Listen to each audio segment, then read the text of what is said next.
Hello friends, this is your fellow DBD mobile player, and today I'd like to introduce you the basic survivor guide for DBD mobile.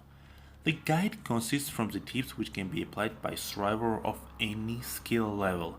So, if all 4 survivors follow these tips throughout the trial, chances of escaping increase dramatically. Okay, let's start. Number 1, and the most important, is always to focus on gens. As soon as trial starts, you jump on gen. You do not do totems unless there is a ruin. You do not open chests. You are doing gen, and while you're on gen, you're looking around, collecting information from surroundings and HUD. It is very important to pay attention to HUD so you know if someone is in chase, down, or hooked. Whenever health state of your teammate is changed, it means they are in chase. Whenever things around the obsession are moving, it means they are in chase. Whenever you're repairing gen, you always look around, and if killer comes after you, you should always have getaway plan. Do not waste valuable resources such as pallets immediately. Run around them until you have to drop it, like in this example. Most of the structures in DBD are different. You're gonna learn how to loop every single one with the time. It comes with experience. But always use your camera in your advantage. Look behind you. Use killer's red stain against them. Remember that there are few stealth killers in the game. They do not have terror radius. Hello there. They play differently, like this ghosty here. You should reveal the ghost face and then start the chase. But right now we're not gonna talk about how to chase ghost face or how to loop at all. Generally, remember, always look behind you and use killer's red stain to your advantage. Whenever you're repairing generators, you always repair first, heal after. That's the basic thing. Do not be like this Jake. If this Jake had helped me with this gen, we would have finished it. But no, he decided to be like Jake. If you're the closest person to hooked survivor, you should always go first. If killer is not nearby and survivor doesn't have any means of healing, you heal under the hook and then split up. But if killer is a little bit close and the other survivor has medkit or something else, you can unhook and go back to your business. But remember, never unhook in front of killer without BT.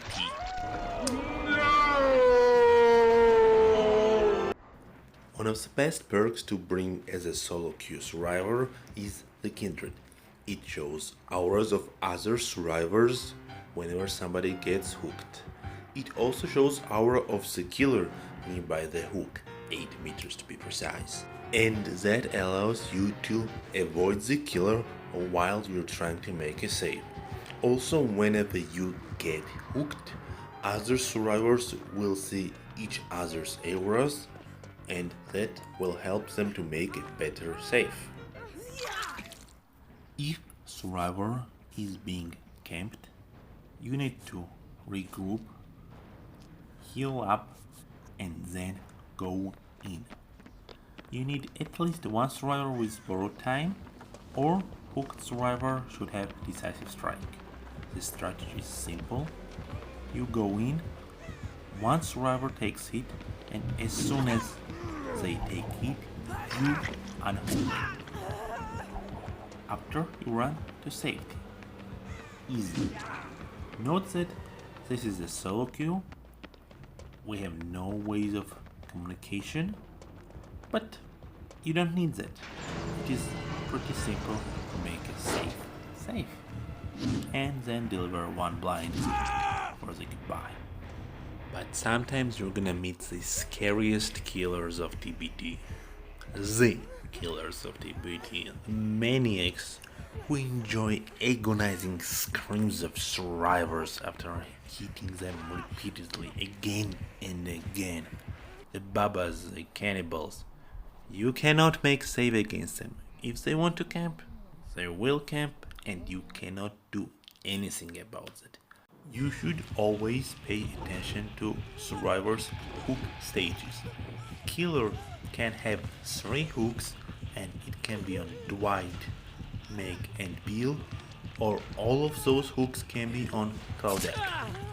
In this case, Steve tried to do the right thing, to exchange on a hook, but he failed because he didn't have borrow time. Do not pay attention to Claudette, she's a special one.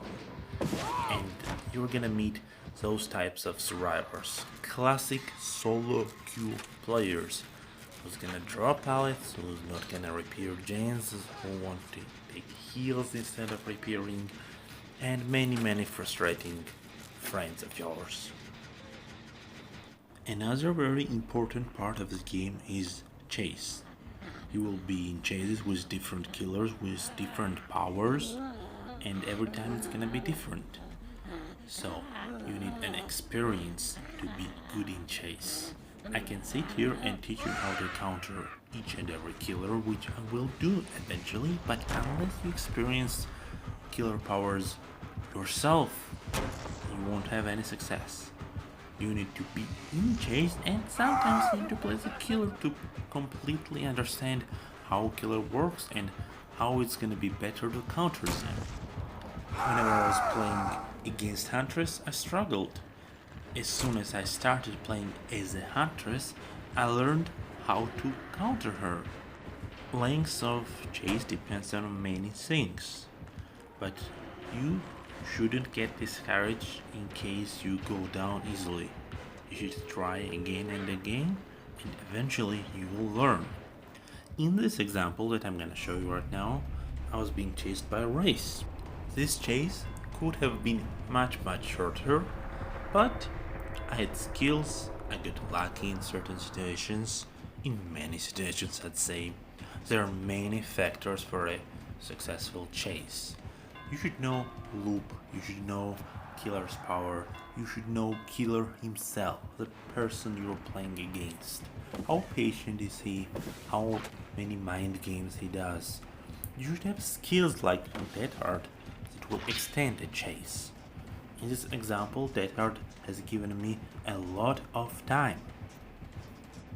Chases are a very important part of the game, maybe the most fun part of it. But at the end of the day, it is a team game, and teamwork is essential.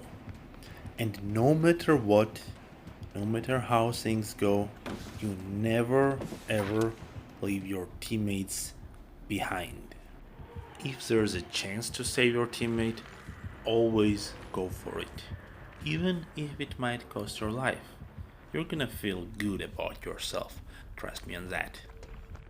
Generally speaking, try to be a decent teammate, because remember, you're playing with other people, so do not waste each other's time. And whenever you stumble upon a good survivors during your solo queue adventures, do not forget to add them to your friend list. Surviving with survivor friends is much easier, even though there is no communication. Okay, thanks for your attention, people. This is one of many videos that I'm going to make to improve overall DBD mobile community.